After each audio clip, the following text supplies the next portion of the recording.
சாந்தி, சாப்பிட ஏதாவது இருக்கா? ஏங்க புரிஞ்சுதான் பேசுறீங்களா? என்னங்க இப்படி பேசுறீங்க? ஒரு 2000 ரூபாய் சேர்த்து வச்சிருக்கேங்க. எப்படியாச்சும் கொண்டு அந்த கடன்காரங்க கிட்ட கொடுத்துட்டு வந்துருங்க. இல்லைன்னா இன்னைக்கு வந்து ரொம்ப அவமானப்படுத்திடுவாங்களே நம்மள. இல்ல சாந்தி, நேற்று நைட்ல இருந்து சாப்பிடாம இருக்கலாம். அதான் ரொம்ப பசியா இருக்கு. அதான் என்ன பண்ணான்னு தெரியல. இதுல இருந்து ஒரு 100 ரூபாய்க்கு ஏதாவது வாங்கி சாப்பிடுவோமா நம்ம எல்லாரும்? ஏங்க 2000 ரூபாயே ரொம்ப கம்மிங்க. அதையே அவங்க ஒத்துக்கிடுறாங்களா இல்லையான்னு தெரியல. இதுல நீங்க கையை வைக்கணும்னு சொல்றீங்க. ப்ளீஸுங்க, எதுவும் பண்ணிடாதீங்க. களத்துல கிடந்த ஒரு நகையை அடமானம் வச்சுதான் அந்த காசையும் நான் ஏற்பாடு பண்ணியிருக்கேன். இதை தயவு செஞ்சு கொண்டு கொடுத்துருங்க. நம்ம தண்ணியாவது ஏதாவது குடிச்சிட்டு இருந்துக்கிடலாங்க. சரி கொடு. ஆனா இதையும் அவங்க வாங்குறாங்களா என்னன்னு தெரியலையே சாந்தி.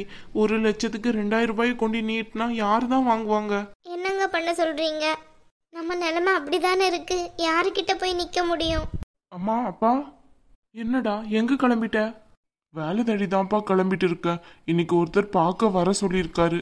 அதான் அந்த வேலை கண்டிப்பா கிடைச்சிரும்னு நினைக்கிறேன். நான் போய் பார்த்துட்டு வந்துடுறேன். இதே தானே டெய்லியும் சொல்கிறேன். எந்த வேலையும் உனக்கு கிடைக்கிற மாதிரி இல்லை. படித்த வேலையெல்லாம் தூர விடு. ஏதாவது ஒரு கூலி வேலையாக செஞ்சு கொஞ்சம் காசு கொண்டு வாடா. கடன் இருக்க கூடிட்டே போகுது. அம்மா, கொஞ்சம் பொறுமையா இருங்க. படிச்ச படிப்பு வேஸ்ட் ஆயிடக்கூடாதுல்ல.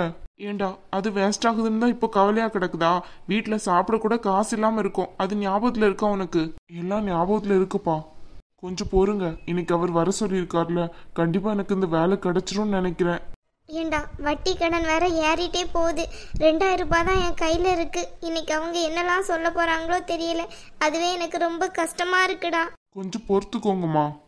அம்மா, அப்பா. ஆனந்தி, வந்துட்டியா? எப்படிமா இருக்க? வா, வந்து உட்காரு. அதெல்லாம் இருக்கட்டுமா, ஒன்றும் பிரச்சனை இல்லை. அண்ணா, எப்படின்னு இருக்க? நல்லா இருக்கா ஆனந்தி. நீ எங்க இங்க? டேய், வீட்டுக்கு வந்த பொண்ணுகிட்ட இப்படியாடா பேசுவ? எங்க இங்க அங்கன்னுட்டு. அதுக்கு இல்லப்பா, ஆனந்தி இந்த வீட்டுக்கு வந்தே ரொம்ப நாள் ஆச்சு. இன்னைக்கு திடீர்னு வந்திருக்காள்ல, அதான் என்னன்னு கேட்டேன். என்னண்ணே, நான் உங்க எல்லாரையும் மறந்துட்டேன்னு நினைக்கிறியா? ஐயோ ஆனந்தி, அப்படியெல்லாம் நான் கேட்கலம்மா. நீ என்ன தப்பா நினைச்சுக்கிட்டேன்னு நினைக்கேன். ஆனந்தி, மாப்பிள்ளை எப்படி இருக்காரு? அவரோட வந்திருக்கலாம்ல? இல்லப்பா, ஒரு முக்கியமான விஷயமா அம்மாவை பார்க்கலான்ட்டு தான் வந்தேன். அம்மாவை பார்க்க வந்தியா? என்ன ஆனந்தி? சரி, எல்லாரும் சாப்பிட்டீங்களா? எப்படி?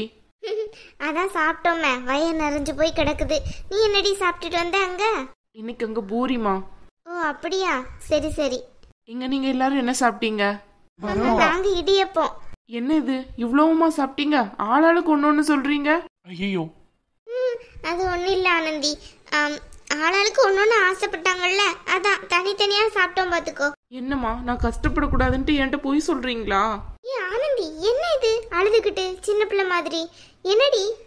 நாங்க எல்லாரும் ஆளுக்கு ஒண்ணு தான் சாப்பிட்டோம். நீ வேற உன்கிட்ட போய் சொல்லி என்ன ஆக போகுது? சும்மாரு, அழாத. என்னங்க நீங்க? அவ அழுதுட்டு நிக்கா, நீங்க வாயை திறந்து ஒன்னும் பதில் பேச மாட்டேங்கிறீங்க. சொல்லுங்க, ஆளுக்கு ஒண்ணு தானே சாப்பிட்டோம். ஆமா ஆனந்தி, எதுக்கு நீ இப்ப அழுதுட்டு இருக்க? எல்லாரும் ஆளுக்கு பிடிச்சதான் சாப்பிட்டோம். சரி ஆனந்தி, நீ உட்காந்து பேசு. நான் உனக்காக கறி ஏதாவது எடுத்துட்டு வர்றேன். மதியானம் இங்கதான் சாப்பிடணும். எங்கண்ண, எந்த கறி எடுக்க போற? உன்கிட்டே காசு இல்ல, ஏன்னு எப்படி நடிக்கிற என்கிட்ட? என்னம்மா சொல்ற? ஆமாண்ண, இந்த குடும்பம் ரொம்ப கஷ்டத்துல இருக்குன்ட்டு எனக்கு தெரியும். நேத்து நான் அம்மாவை பார்க்க வந்தேன். அப்பதான் எல்லா சம்பவத்தையும் நான் பார்த்தேன். ஐயோ ஆனந்தி, அதுக்கு நீ ஏன் ஃபீல் பண்ணிட்டு இருக்க? இதெல்லாம் கொஞ்ச நாளைக்கு தான், அப்புறம் எல்லாமே மாறிடும். நீ எதுக்கு இப்படி தேவையில்லாம ஃபீல் பண்ணிட்டு இருக்க? சும்மாரு, அழாத. ஏ ஆனந்தி, இங்க பாரு, காசு எல்லாம் ஏற்பாடு பண்ணியாச்சு, புரியுதா? என்னம்மா சொல்றீங்க? காசு ஏற்பாடு பண்ணிட்டீங்களா? கொடுங்க. அது எதுக்குமா நீ கேட்டுட்டு இருக்க? என் கையில இருக்கட்டும். உங்க அப்பா கிட்ட தான் சொல்லிட்டு இருக்கேன், இதை கொண்டு முதல்ல கொடுத்துட்டு வந்துருங்கன்ட்டு. அப்பதான் அந்த கடன்காரங்க இனிமே வீட்டு பக்கம் வரமாட்டாங்க, புரியுதா? இதை பத்தியெல்லாம் நீ ஒன்னும் நினைச்சு கவலைப்பட்டு இருக்காத. எங்க பிரச்சனையை நாங்க பாத்துக்கிடுவோம். நீ சந்தோஷமா இரு, அது எங்களுக்கு போதும். கொடுங்கம்மா. என்னம்மா இது? 2000 ரூபாய் தான் இருக்கு. இதை வச்சுட்டு எப்படிமா நீங்க 1,00,000 அடைப்பீங்க? இப்போதைக்கு இதை கொடுத்தா போதும் ஆனந்தி, ஒன்றும் சொல்ல மாட்டாங்க. மிச்ச காசை கொஞ்சம் கொஞ்சமா கட்டிக்கிடலாம். நீ ஒன்றும் கவலைப்படாதடி எதை நினைச்சு. சும்மா இருங்கம்மா. அம்மா, இதுல 1,00,000 ரூபாய் இருக்கு. முதல்ல இந்த காசை கொண்டு அந்த கடன்காரங்க கிட்ட கொடுங்க. ஆனந்தி, என்னம்மா சொல்ற? இந்த காசு உனக்கு எப்படி? அதை பத்தியெல்லாம் கேட்கறதுக்கு இப்போதைக்கு நேரம் இல்லம்மா. இந்தாங்க, நேத்தே அவன் ரொம்ப திட்டிட்டு தானே போனா. இதை முதல்ல கொண்டு கொடுங்க. ரொம்ப நன்றிமா ஆனந்தி. ஐயோ அம்மா, எதுக்கு இப்ப தேவையில்லாம அழுதுகிட்டு இருக்கீங்க? சும்மா இருங்க.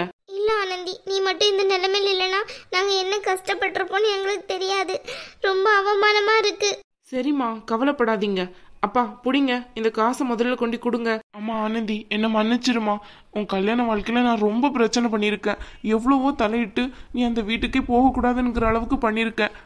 ஆனா நீ நாங்க இன்னைக்கு ஒரு கஷ்டத்துல இருக்கோம்னு தெரிஞ்சு காசு கொண்டு வந்து நீட்டுற. எவ்வளோ பெரிய நல்ல மனசு உனக்கு. நான் எவ்வளோ பெரிய துரோகம் பண்ணியிருக்கேன் உனக்கு. ரொம்ப மன்னிச்சிருமா என்ன. என்னப்பா நீங்க அதுக்கப்புறம் தான் நம்ம பேசி எல்லாமே சரியாயிடுச்சுல, ஏன் பழசெல்லாம் பேசிட்டு இருக்கீங்க? இப்போதைக்கு இந்த காசு தானே உங்களுக்கு பிரச்சனை, கொண்டு முதல்ல கொடுங்க. ஏங்க அத அவ சொல்லிட்டாள்ல, முதல்ல கொண்டு கொடுங்க. அப்பவே பசிக்குது பசிக்குதுன்னு சொல்லிட்டு இருந்தீங்களே, இந்த காசை வச்சு நமக்கு சாப்பிடுறதுக்கு ஏதாவது வாங்கிட்டு வாங்க. அட கடவுளே, என்ன நடக்குது இந்த வீட்டுல? அவ்வளோ கஷ்டத்துலயா இருக்காங்க எல்லாரும். சரிம்மா, அப்ப நான் இப்பவே போறேன். ஆனந்தி வாமா, வந்து உட்காரு வா. இல்லம்மா இருக்கட்டும், பிரச்சனை இல்லை. ஏமா இவ்வளோ கஷ்டத்துல இருக்கதை என்கிட்ட ஒண்ணுமே சொல்லல நீ? என்ன ஆனந்தி பண்ண சொல்ற? எங்களோட கஷ்டம் எங்களோட போகட்டும், நீயாவது சந்தோஷமா இருக்கட்டும் தான் ஒன்னும் சொல்லல. ஆனந்தி நீ பேசிட்டு இரு, நான் ஒரு ஆள் கூப்பிட்டாங்க, போய் பார்த்துட்டு வந்துடுறேன். சரிண்ணே. அம்மா ஆனந்தி, இந்த காசு யாருமா கொடுத்தா? உன் அத்தையா? ரொம்ப நல்ல மனசு அவங்களுக்கு. இவ்வளோ காசை ஈஸியாக கொடுத்து உதவி பண்ணியிருக்காங்க. அவங்க எப்பவுமே நல்லா இருக்கணும். அடக்கடவுளை, நான் இவங்க கிட்ட எப்படி சொல்லி புரிய வைப்பேன்?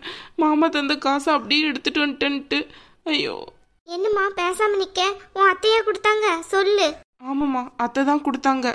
ஏதாவது கஷ்டம் இருந்தா என்கிட்ட வந்து சொல்ல வேண்டியதுதானே. அத்தை ரொம்ப கஷ்டப்பட்டாங்க தெரியுமா? சேச்சே, பிள்ளையும் அவங்க கொடுத்துட்டு அங்க காசுன்னு வந்து நின்னோம்னா என்னடி மரியாதை இருக்கும்? அப்படி வர்றது தப்பு இல்லையா? அதுக்கு என்னமா இருக்கு? நீங்க கஷ்டப்படுற நேரத்துல நாங்க தந்து உதவுறதுல ஒரு கஷ்டமும் இல்லை. இங்க பாரு ஆனந்தி, அது முறையா இருக்காது. இந்த காசையும் உனக்கு நான் எப்பதான் திருப்பி தர போறேனோ அப்படி இருக்குடி எனக்கு. அதெல்லாம் ஒன்றும் தேவையில்லை சரியா? சரி, மாப்பிள்ளை எப்படி இருக்காரு? அவரோட வந்திருக்கலாம்ல நீ. உன் அத்தை தானே காசு தந்தாங்க. அப்ப மாப்பிள்ளையும் இங்க வந்திருந்தா நான் ரொம்ப சந்தோஷப்பட்டிருப்பேன்லடி. அம்மா அவர் வர்றேன்னு தான் சொன்னாங்க. கடைசி நேரத்தில் அவருக்கு முக்கியமான வேலை வந்துடுச்சு. அதனால தான் உடனடியாக கிளம்புற மாதிரி ஆயிடுச்சு. இன்னொரு நாளைக்கு கண்டிப்பாக கூட்டிட்டு வர்றேன். சரி ஆனந்தி. ஆனந்தி, உனக்கு டீ போட்டு எடுத்துட்டு வரவா? என்னம்மா வீட்டில் எதுவுமே இல்லாதது போல டீ போடவான்னு கேட்குற? வேற சாப்பாடே செய்யலையா? இல்ல ஆனந்தி. சரிம்மா அழாதீங்க. அதான் அப்பா போயிருக்காங்கல்ல, வரையில கண்டிப்பாக ஏதாவது வாங்கிட்டு வருவாங்க. அப்புறமா நான் சாப்பிட்டுக்கிடுறேன். நீங்கள் அதை பற்றியெல்லாம் ஒன்றும் நினச்சி கவலைப்படாதீங்க. நான் இப்போதான் வரும்போதே சாப்பிட்டுட்டு வந்தேன். ஆனந்தி, மறுபடியும் சொல்றேன்டி, ரொம்ப நன்றி. விடுங்கம்மா, நான் யாரு? நானும் இந்த குடும்பத்தில் ஒரு பொண்ணு தானே. ஏன் தேவையில்லாமல் என்னை பிரித்து பார்க்குறீங்க? ஆனந்தி, ஒரு சின்ன உதவி. என்னம்மா சொல்லுங்க. ஒன்றும் இல்லை, அப்புறமா பார்த்துக்கிடலாம். நீ இப்போ தானே வந்த, களைப்பா இருப்பேன். போய் ஃபேஸ் வாஷ்லாம் பண்ணிட்டு வந்து உட்காரு போ. என்னம்மா ஏதோ சொல்ல வந்தீங்க, சொல்ல மாட்டேங்கிறீங்க? வேற ஏதாவது பிரச்சனை இருக்கா? அதெல்லாம் ஒன்றும் இல்லைம்மா, பிரச்சனை எல்லாம் முடிஞ்சிட்டு. நீ போய் மூஞ்சி கை காலெல்லாம் கழுவிட்டு வா போ. சரிம்மா. அவ இந்த உதவி பண்ணதே பெரிய விஷயம். மேற்கொண்டு அவகிட்ட எந்த உதவிக்கும் நான் போய் நின்றக்கூடாது. நம்ம பிரச்சனையை நம்மளே பார்த்துக்கிடலாம்.